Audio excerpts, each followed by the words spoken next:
Nestled in the town of Wehr, Germany, the quiet district of Brennet is a place most people wouldn't consider extraordinary. It's not a tourist hotspot, nor does it boast grand landmarks. Instead, it is a place of simplicity, rows of houses, serene streets, and the soft murmur of everyday life. For me, however, Brennet wasn't just a neighborhood. It was the setting of my life's most significant transition, a place that held both the warmth of new beginnings and the ache of endings. In 2019, I left my homeland, the Philippines, and moved to Germany to begin a life I had long dreamed of. To be with my husband, finally. This was where I first lay down to rest after a grueling journey, where I ate my first meal, our beloved pancit canton, after years of enduring a long-distance relationship. Brennet was a place of many firsts. The first winter I experienced, the first apartment I called home outside my country, and the first time I truly felt like I was building a future with my partner. It was supposed to be a special place. A place I would always hold dear. But life has a way of twisting the narrative, and by 2023, the dream had soured. Our relationship with the landowner turned bitter, the result of circumstances beyond our control. Financial struggles led to delayed rent payments, and in response, we were met with a handwritten letter, an eviction notice that marked the beginning of the end. The walls that once heard our laughter now bore the weight of our anxiety. What was once home now felt like a borrowed space with an expiration date. It was March. The third month has always been one of the most arduous quarters of the year, as my mother would often say. Because sometimes, when December hit hard, for sure, the next 3 months of the next year would be a hell of a lot of a ride. More than just an emotional roller coaster ride. Then, I figured out she was right. We started 2023 feeling stuck, trying to move on and aspire for change. A decision we made after years of self-sabotage. My husband's hate for his job grew over time, and after a back injury he earned from lifting a fucking heavy safe like Superman, life had been hell for him. With a helicopter boss demanding him around, surrounded by lousy co-workers, and a monthly salary that barely paid monthly rent. He sure had a great time at work. I, on the other hand, felt like AI had taken over my work, leaving me feeling useless as a writer. Since its release, I haven't received offers that were relevant to my skills, because why would they need me if they could use ChatGPT for free? Since I arrived in Germany, my freelance writing career slowly went south, as if the gods were trying to get rid of all the opportunities, and it seems that they feel like they were getting tired of my relentless pursuit. What an annoying woman she is. She's not quitting. My long-term client walked away to pursue a different direction for his own career. My short-term clients ended up some went missing in action and refused to pay half of the money they owed. Opportunities became bleak for months. If lucky, I could find a gig that paid a few hundreds of dollars, if not less. But that was it. Damn, I thought, staring at my screen, feeling so helpless with my arms folded. For days I was left drowning with my thoughts. I said, I've tried everything, literally everything, but none is working. In my conscious mind, I knew it was a hot afternoon without plans, going through the next day without expectations. But what else could I expect when everything around me was in mayhem anyway? Then everything went bad to worse when a loud doorbell slammed our ears. I was in the kitchen, and at that time cooking for a lovely dinner.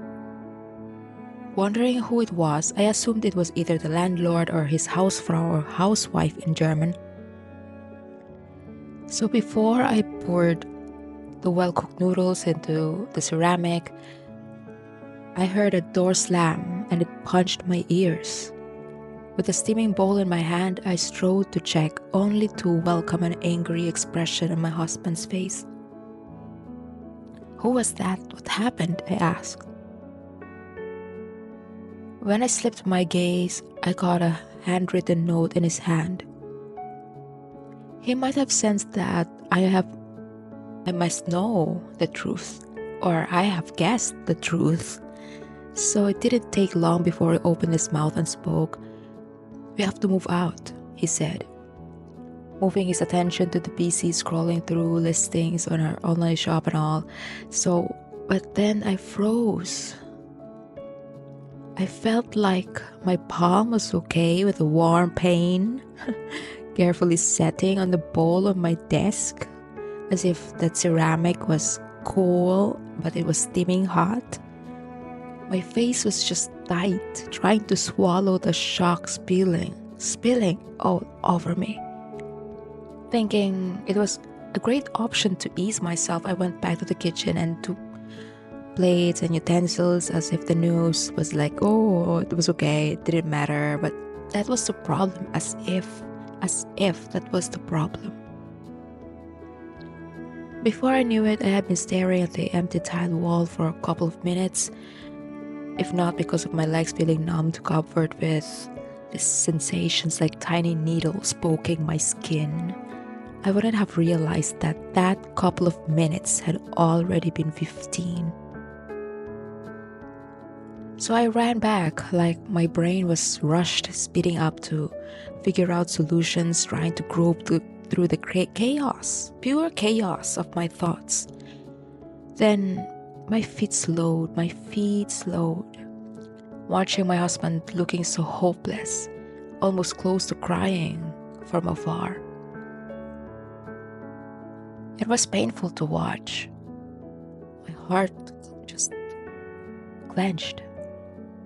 A pang of guilt swirling around me, inside me. I asked myself, where do we go? Although the panic began to swirl through my insides. With a heavy heart and a head in half trance, I returned to my seat and offered a plate and utensils to him as if everything is okay, everything's under control. But as we ate, it was undeniable. Silence grew and thickened underneath the cool, tense air.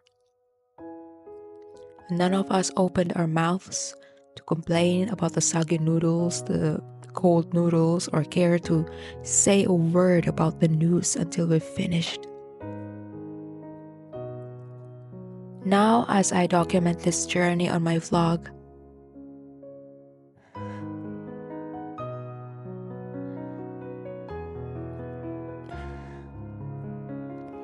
I find myself navigating through a mix of emotions.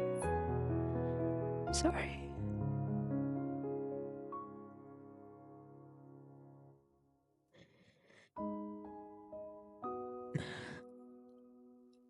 The process of moving out is not just about boxing up possession. It was boxing up memories that I ever have. The first memories that I ever have in Deutschland. I never left home. I never left home. This was supposed to be a nice place. It was supposed to be a memorable place for me, but it's getting more and more painful. Although my husband sees me, I'm okay, I'm stable, I try to participate and be present in everything, in every hour, in every second, in every minute of the day, trying to be cool, trying to be centered and grounded as much as I can. But I couldn't deny that boxing up possessions, moving possessions from one place to the other, it wasn't just about letting go of the physical stuff. It was about letting go of the memories attached to them.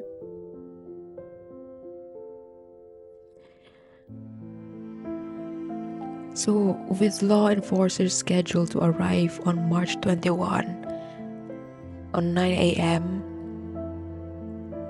we scramble to salvage what we can before we are officially forced out. And honestly, the urgency is suffocating. Every tick of the clock reminds us that time is running out and that soon this place will no longer be ours. That finally, this painful chapter of our lives will finally end and close. That we will walk away with only what we can carry.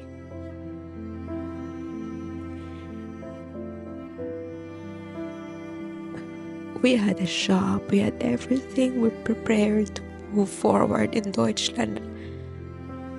As partners, finally as pairs.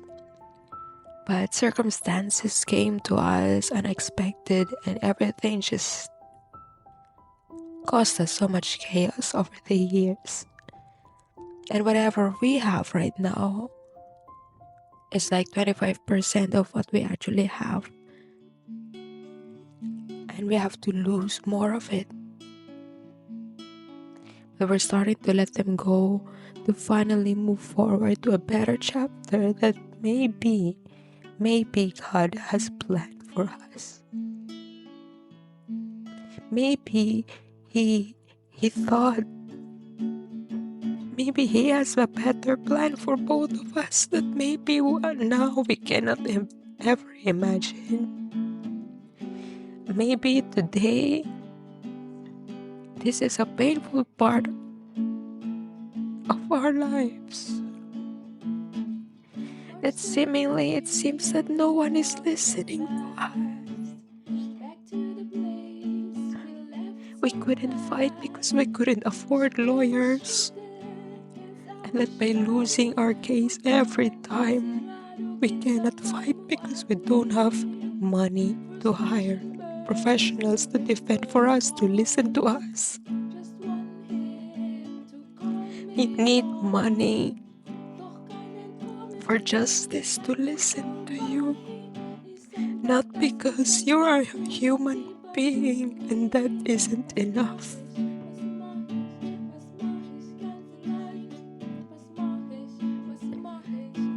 And by saying that, I don't know how this will move forward for both of us, but we kind of have some plans here and there, short-term gigs, or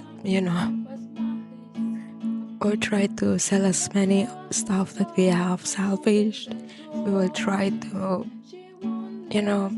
have something to eat, something to have groceries at least, something that can survive us, something that we can, pay for bills and rent and all. But literally, honestly, I couldn't, I know I am a strong woman, but this situation we have right now is,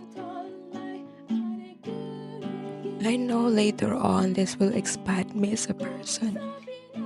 I know I will grow. I will never grow if I will always be in the comfort zone. I will never grow and expand spiritually and learn how to value myself, my higher self. If I will not listen to what my soul wants, I will not be able to navigate the situation with grace and ease.